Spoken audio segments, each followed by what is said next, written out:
What if the plants growing wild along your fence line right now were the same ones Amish grandmothers have been using for over 300 years to heal cuts, coughs, fevers, and infections without a single pill? Most people walk past these plants every single day, mow them down, pull them as weeds, and have no idea that just beyond the edge of modern medicine, there's a community that never stopped using them. The Amish don't see a doctor for most everyday ailments. They go to the garden, and what's remarkable is that modern research keeps confirming, one plant at a time, that they were right the whole time.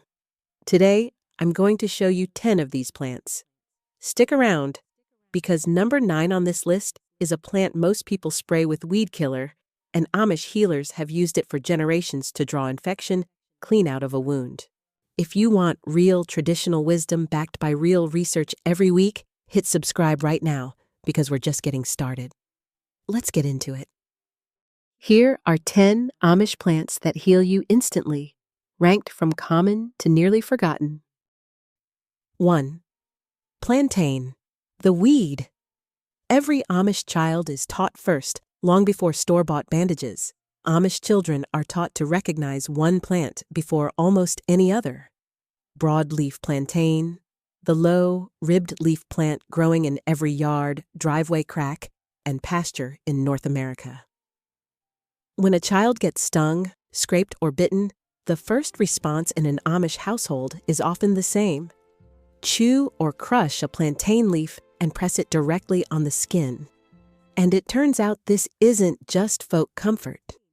Plantain contains allantoin, a compound shown in research to speed tissue repair and reduce inflammation, along with aucubin, which has documented antimicrobial properties. Herbalists have used it for centuries as a drawing plant, one that pulls out splinters, stingers, and infection from the skin.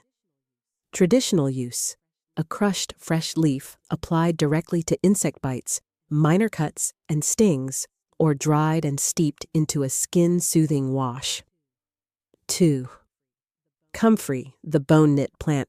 Amish farmers have long called comfrey knit bone, planted in a back corner of nearly every homestead garden for one purpose: sprains, bruises, and healing bone injuries faster. And it turns out the name wasn't poetic exaggeration.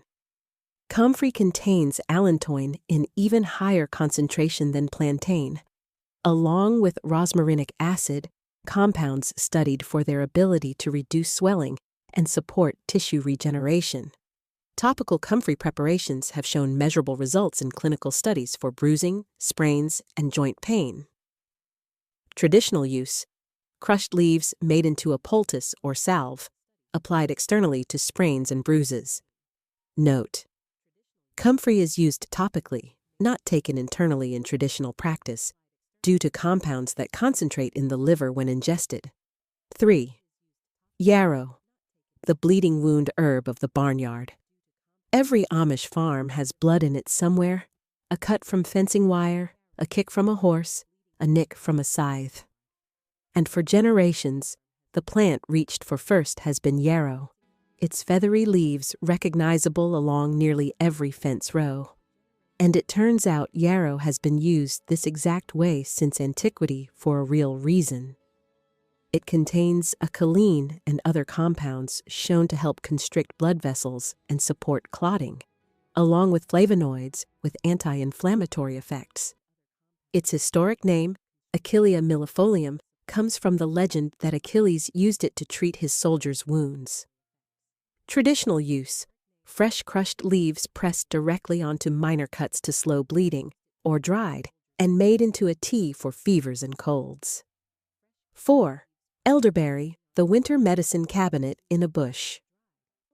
Nearly every Amish property has an elderberry bush growing along a fence or ditch, and every fall, that bush becomes the community's flu prevention plan.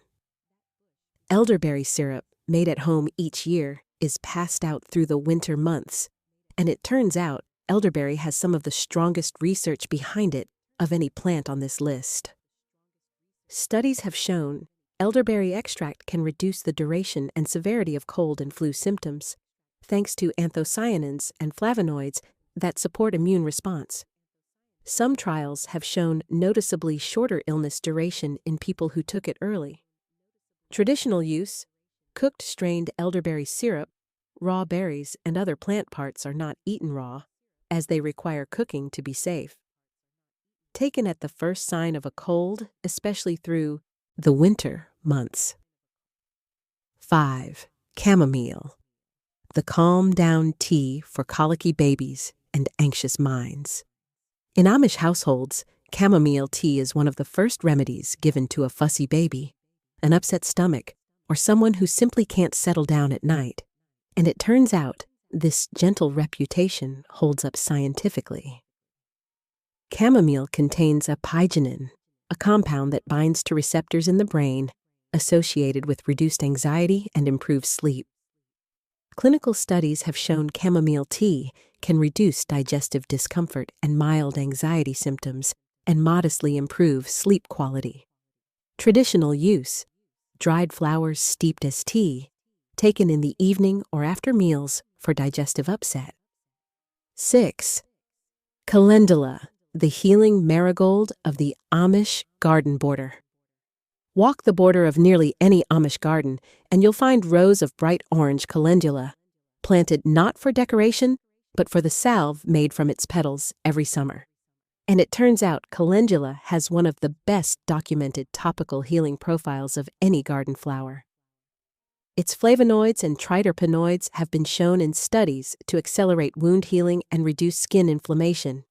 It's used in modern hospital-grade wound creams for exactly this reason.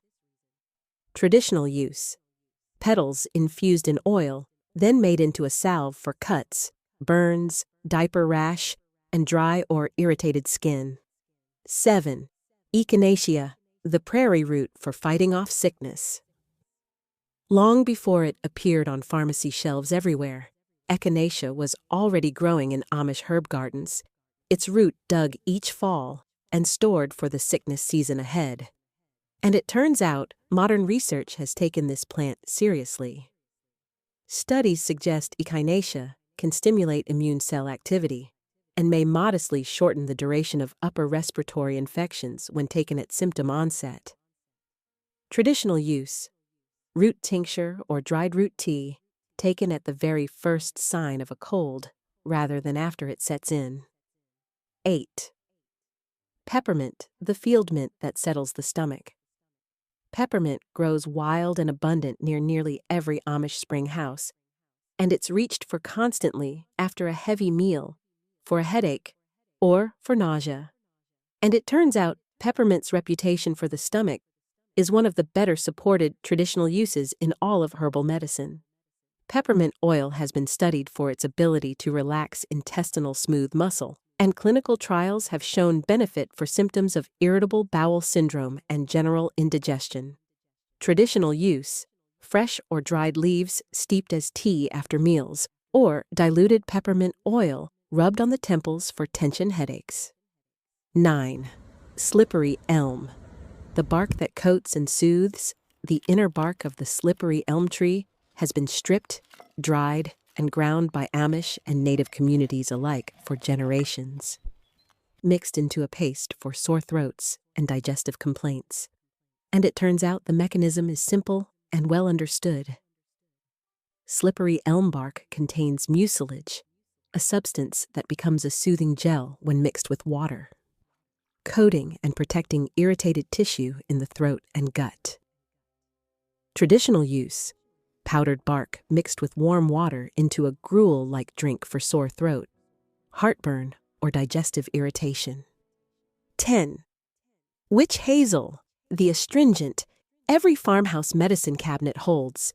If there's one bottle you'll find in nearly every Amish home, it's witch hazel extract, distilled from the bark and leaves of a shrub that grows wild throughout the eastern woodlands. And it turns out witch hazel's astringent reputation is backed by real chemistry. It's rich in tannins, compounds that tighten tissue, reduce inflammation, and have measurable antioxidant activity. It remains a common ingredient in modern skincare and hemorrhoid treatments for this exact reason. Traditional use: distilled witch hazel applied to bruises, minor skin irritation, insect bites, and varicose veins.